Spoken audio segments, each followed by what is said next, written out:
Like when you're able to articulate and say, hey, I need your undivided attention because I have something important I want to share with you. That's being intentional about getting their attention first. So there is a healthier flow of communication, because otherwise, if I don't say, hey, I need your undivided attention for this, and I take offense because he's not paying attention or someone's not paying attention, I can avoid that if I'm verbal first, right? Like, hey, I need to speak with you about something. You know what I'm saying? Yeah.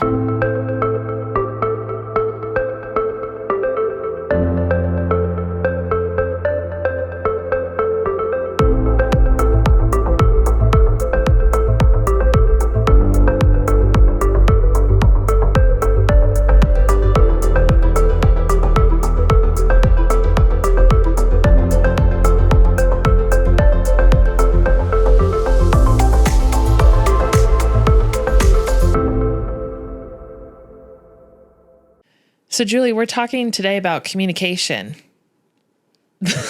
You know, the art of listening. Sorry, I'm just responding to a text real quick. Can it wait? Like the art of listening. Hello. You're so bad at this. Yeah. Hold on. Tell them to wait. Dinner doesn't matter right now. Okay, so we are talking about communication. And with communication, of course, is listening. And I think that's really where we wanted to start today. And there's such an art to it. And there's some different ways that, we can talk about how we can more effectively listen. So let's dig into that.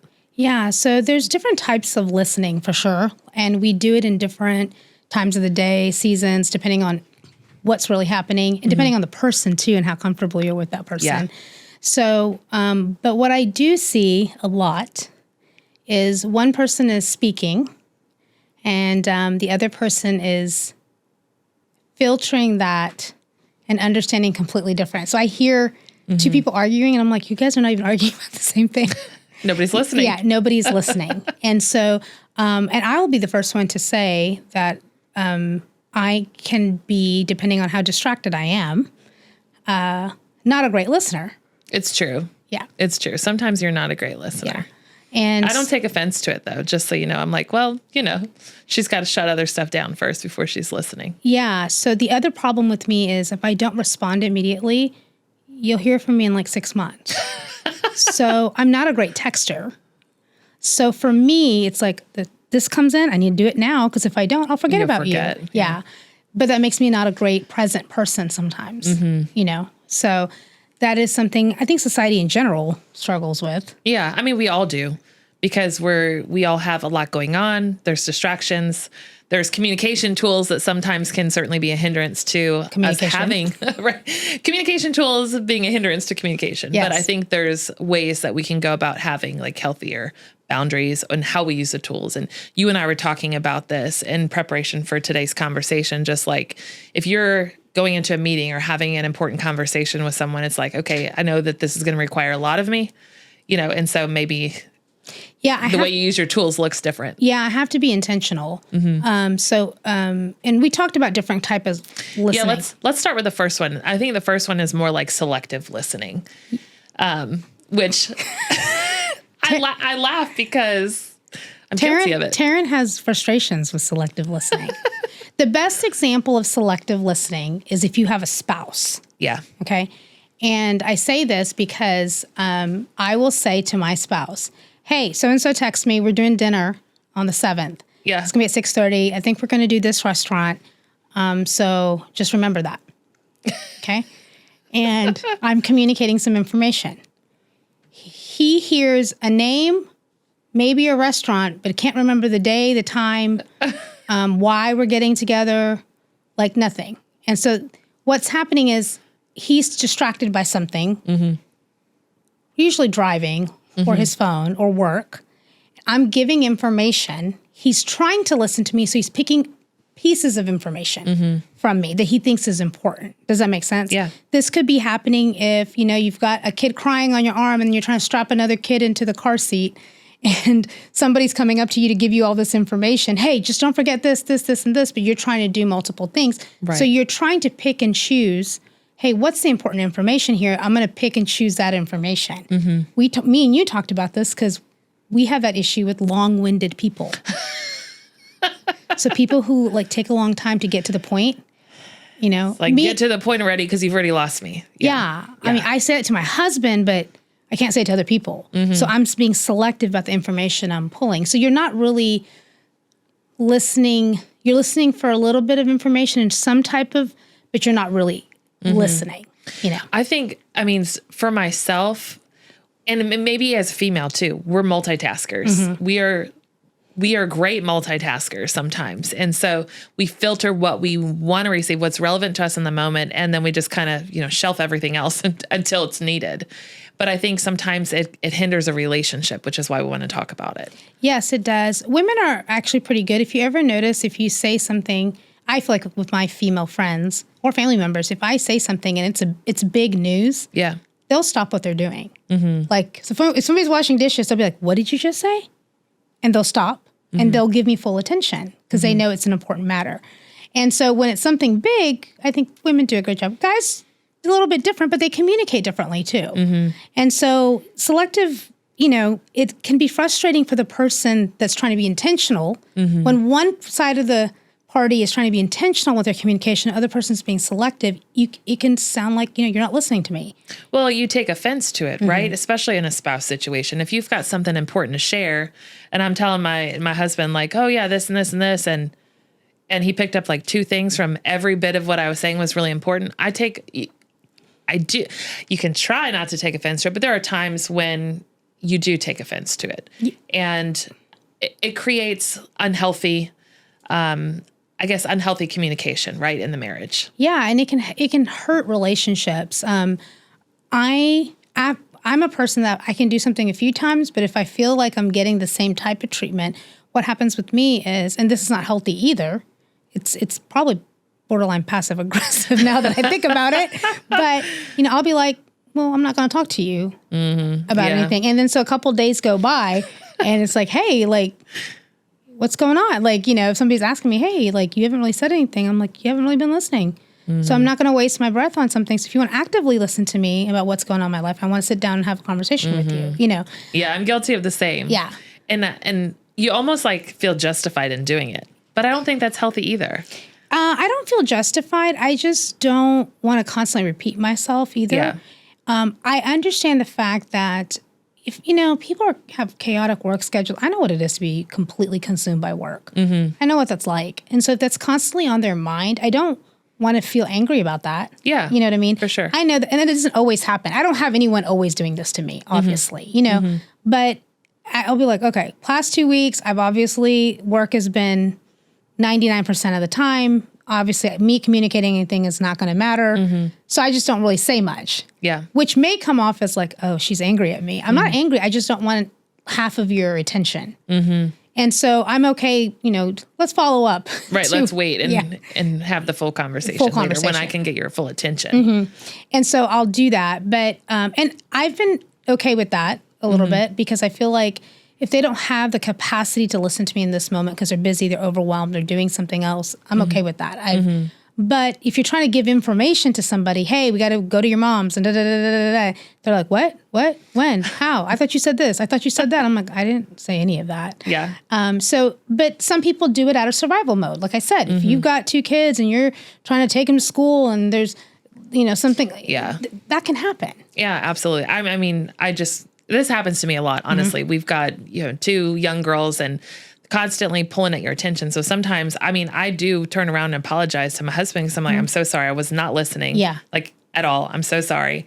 And I think for us as listeners, as we're aware of how we listen, we got to take responsibility for that too, so that there's not opportunity for that hurt to come across, I'm saying, in the relationship. And so it's just about being intentional. Yeah. And I think sometimes I do this with you. I'm like, "Hey, can you give me just 1 second to respond to this text message?" You do a good job with that. You do. Because I know if you're talking, I'm not listening to you. I need to send this text message. At least you're aware. And then I need you to continue. Just give me 1 second. Let me respond to this. And I do that because I want people to know what you're saying is important and what's happening here is important. And I'm trying to do both. And so I think with that type of listening, and that happens, everyone does it. Yeah. It looks different for everybody. If someone's doing that to you all the time, that's totally another situation. Sure. But I think that is a common thing I see. We're so distracted. So it's just, I see it as, being a driver. People are just distracted. Yeah. You see a lot of It's such a huge safety concern too. Yeah. So it's like we're more connected, but we're less connected. Yeah. So less connected to the immediate, communication that's right in front of our faces. Yeah. So there's more text messages, more emails, more social media, but less communication. We wrapped up our series on generations in the workplace before we started today's conversation. And it's so funny because I think about how everybody communicates differently and uses the different tools. And it's like we most recently talked about Gen Z, and Gen Z, sometimes what we've seen in the workplace is that challenge of connecting, face-to-face communications, because the tool is always in their face that they've lost some of that, face-to-face communication. Yeah, sure. But I don't want to go down that whole path again. But it just reminded me of some of that. So let's kind of shift a little bit. So we've talked about active or selective listening. Let's talk about active listening, which is, certainly in like a work setting or something. Yeah. So active listening is the best example for this is the student mindset, right? You're going to a conference, you're going to an event, you're going to a work meeting, and you are ready and prepared in your mind that a bunch of information is going to be sent your way, and you need to be collecting it mentally, writing notes, whatever it is. So it is a mindset of, I need to collect this information, right? And so what people do in that situation, now, not that everybody does this well, but you'll see the note takers and there's people that record on their phones because they want to listen to it again, whatever that is. Or there's people, and you remember this in college, there's note takers or non-note takers. There's all, the people that are typing it up. There's like all the different, and then there's the person that you're like, they possibly cannot be passing because they're not doing anything. Yeah. Because they have to listen to the information, and so this is a type of setting where it's information based. You're here for information. And sometimes it can be a lot. You see a lot of public speakers, they'll give some type of presentation. They'll be like, is there any questions? The room's quiet. And the room's quiet. And it's not that they don't have questions. They're still processing all the information you just gave them. And some people think in ways like, okay, as soon as they write a note down or a thought comes up, they have a question. So they'll be good to be like, I have a question about this. Some people are like, no, I need to obtain all this information, think about it, and then possibly have questions at the end. So that's you're active. You're being active in the learning of information. Like I said, people do that in different ways, but that's the other. So if you're giving your family the rundown for the vacation itinerary for the week, you're providing information while they're listening to all the information. You know what I mean? So it's like, okay, I'm a student, I'm learning, I'm obtaining information. So that's the most common type that we see with students or any type of work type of environment. They're not really trying to have a two-way conversation. It's not technically a two-way conversation. Yeah, but I do feel like with active listening, though, like you as the listener, there's certainly some intentionality behind it to prepare your mindset. I think of like going to a conference or something. I mean, you're clearing your agenda, you're making sure things are silenced, and hopefully, not always the case, you're trying to multitask while you're at a conference, but a lot of times there is a lot of information given to you. And so even for myself, like I'm totally that person that's recording, I'm taking notes, I'm screenshotting stuff that's coming across because I'm trying to capture as much as I can. I'm processing while I'm listening, but at the same time, I want to be able to go back and reflect on the information that's given. And so there's a level of intentionality, behind that active listening. And engagement. Like, absolutely. I'm the person that sits in the front row. Me too. And there's a couple of reasons I sit in the front row. First reason is because I'm 5'1", and I don't like people's heads in front of my face. Yeah. That's the first thing. The second reason is I want undivided attention from the speaker. And so I don't want anything distracting me. I don't care who comes in late. I don't care who's sleeping. I don't care who's on their phone. I don't want to see it. And so for me, that intentionality of engagement is I don't want the distractions. I'm going to sit in the front row, because I need to hear, I need to see. I don't care what's happening behind me. And so there's an engagement factor there where when people come ready to hear for the information you have to say, they are making up their mind. I want to know this information. Well, it's also like a respect thing too, whether it's someone in that kind of setting, in a public, speaking setting, or if it's someone who's, engaging with you face to face. I mean, it's intentionality and it's out of respect to the other person who's speaking to you. Yeah. You know what I'm saying? I even get annoyed. Like my husband sits next to me and he'll get on his phone. And I feel like why do they do that? Mine does too. I think it's I'm rude. Like I literally wave at him sometimes. I'm like, are you listening Yeah. to any of this? He's like, think yeah, I caught like those 3 things that you just said. Like you're missing the emotion that I'm conveying because you're not even looking my direction. Yeah. But even when we're listening to other people speak, he's on his phone. And I'm like, so the only way to get that across is texting him, get off your phone. It's rude. As a public speaker, Yeah. I find that rude. Yeah, I agree. And so, and sometimes like it's relevant to the topic. He's like searching stuff that's relevant to the topic, but I'm just like, this is not the time or place for this. Research like, it later. Yes, yes. So like, and I find myself, and sometimes I'll be like, don't sit next to me.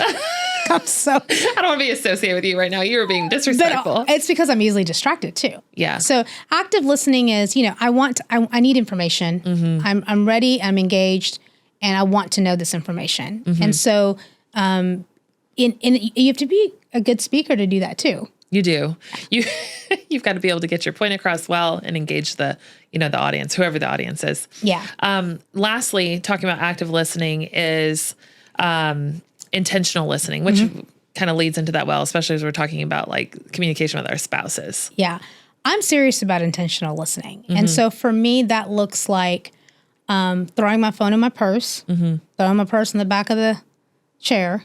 And I do this especially when intentional listening is your intention in that moment with sitting down with this person is I'm trying to understand. I want to hear your point of view. I want to hear your emotion involved in this. And there's some level of caring. Yeah. You care enough to spend the time to do this. Does that mean you'll understand their point of view? You may or may not, but that's not the point. The point is you're trying to understand their perspective. And you're intentional about having that conversation with them, undistracted, undivided, And sometimes I'll say this to my husband, hey, I need your undivided attention for this. And so until he can get to that place, if he's like trying to do this, or throw the trash out and do it, because he wants to talk while he's doing all that, I'm like, no. I think I need to get better about telling mine, like, I need your undivided attention because I just kind of expect there to be like, his full attention all the time, but you can't because he's, Yeah, I mean, I don't want to take the garbage out, so go for it. Like, go take the garbage out. Right. But afterwards, I need your unintentional. Come back, please. Yeah, I need your undivided attention. Yeah. Like, so I understand that I can't get that every time when I want it. So I'm like, hey, when you can give me your undivided attention, like, come find me. Like, I need share some stuff with you. So that's just how I handled that. And I remember like teachers saying that to me when we were kids. Oh, excuse me, I need your undivided attention. Yeah. And so that's where I get that from. It's just from getting that from school. But that's just to let them know, hey, when you're ready and you have that time, this is important enough that everything needs to be put away to have this conversation. Yeah, it makes me think about, we're talking about communication, we're talking about listening, but healthy communication. Like when you're able to articulate and say, hey, I need your undivided attention because I have something important I want to share with you. That's being intentional about getting their attention first. So there is a healthier flow of communication, because otherwise if I don't say, hey, I need your undivided attention for this, and I take offense because he's not paying attention or someone's not paying attention, I can avoid that if I'm verbal first, right? Like, hey, I need to speak with you about something. You know what I'm saying? Yeah. And I think part of it is sometimes we're not always intentional about communicating that up front to be able to get to that next place. You know what I'm saying? Well, because we have this expectation that anytime we open our mouth, it is we're the president of the United States and we're doing the, inaugural speech, and immediately everything needs to stop. And, what I may be communicating is I'm hungry, which is very important, but probably not important enough for undivided attention. I need your undivided attention. We've got to make dinner plans like now. Yeah. We need to pick a restaurant now. Yeah. So that's not always the case. You have to respect, okay, this person's coming home. They're trying to get some things together. They're trying to handle some things. This is not a good time for them. Even though whatever you're wanting to share is important, it can also wait. Right. So if you want the communication to happen, there has to be somewhere on my part where I'm like, okay, this person just got home from work. They're running around. They're trying to do some things real quick. I've got something important. I've been itching all day to share it. And I want to share it with him. But he's trying to get settled. He's been at work all day and he's been bombarded with information, and he's probably looking for a little peace and quiet. And so I'll kind of give that time, and then right when he gets comfortable and Netflix comes on, and I know it's not an important show, kind of casually mosey my way along. By the way, Yay. When you get a second to talk to you about something, and I'll say, is it important? Not really. Just some information. So I do weigh the information too. Well, I think we have to, as healthy communicators, we have to be able to gauge like when is the right time to have a conversation, of whether it's important or whether it's not. Like, when is that appropriate time? Because it's our job as communicators to be able to gauge that. If we got to think about that kind of outcome that we want, right? And if we want an agreement to something or a decision on a restaurant or something that's important, then we need to make sure that we're kind of selecting the appropriate time to communicate. And you have to understand, if you make everything, it's so important ASAP, that person gets weary of the fact that they know that everything, they can't value and trust you to weigh your own words. And so, like, I'll give you an example. If I text my siblings, hey, I need to tell you something. Whenever you get a free moment, call me. So I'm not trying to tell them, call me right now. But if you get a free moment in the day, give me a call. I've got some information I need to tell you. So be honest about how important that is, And so I think that brings good communication skills, because if they can trust you to weigh the information, hey, it's not really important, but when you get a chance, I need to talk to you about something. Hey, I got something super important I need to talk to you about. I need your undivided attention.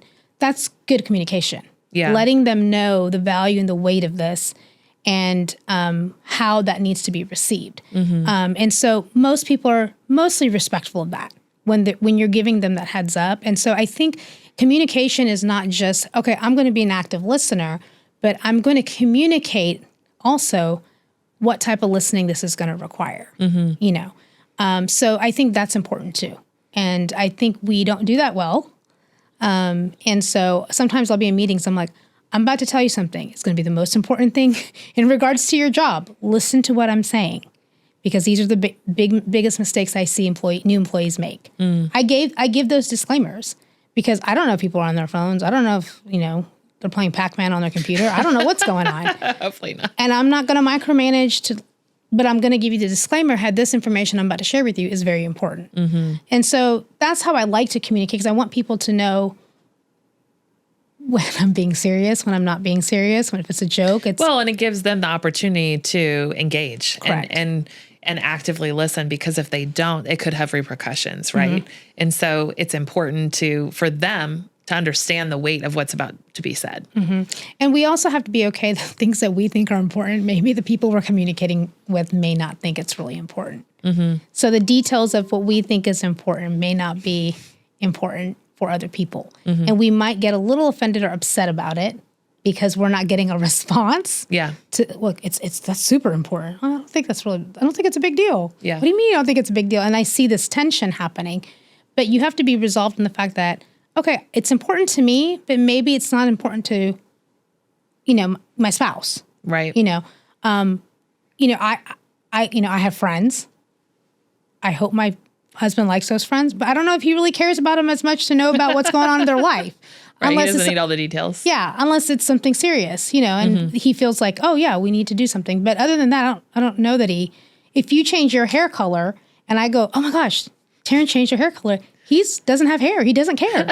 Hair is not, he's going to be like, okay, why are you telling me that? And if I say I have something so cool to tell you, so important to tell you, that is not important to him. Right. So we have to kind of weigh that out a little bit. I don't go to him super excited with football stats. He's not a big football watcher. It's important to me. I'm not either, by the way. If you bring me football stats, I won't care. But, or we're talking about a trade or whatever. So he's not important. So it's okay. It's okay that what we think is important is not important. But I think it's just important to communicate, hey, I need you to actively listen, or I need you to be intentional when you listen, or I'm about to give you a bunch of information. I need you to pay attention to what I'm saying. Yeah. I think that can help. Absolutely. Yeah.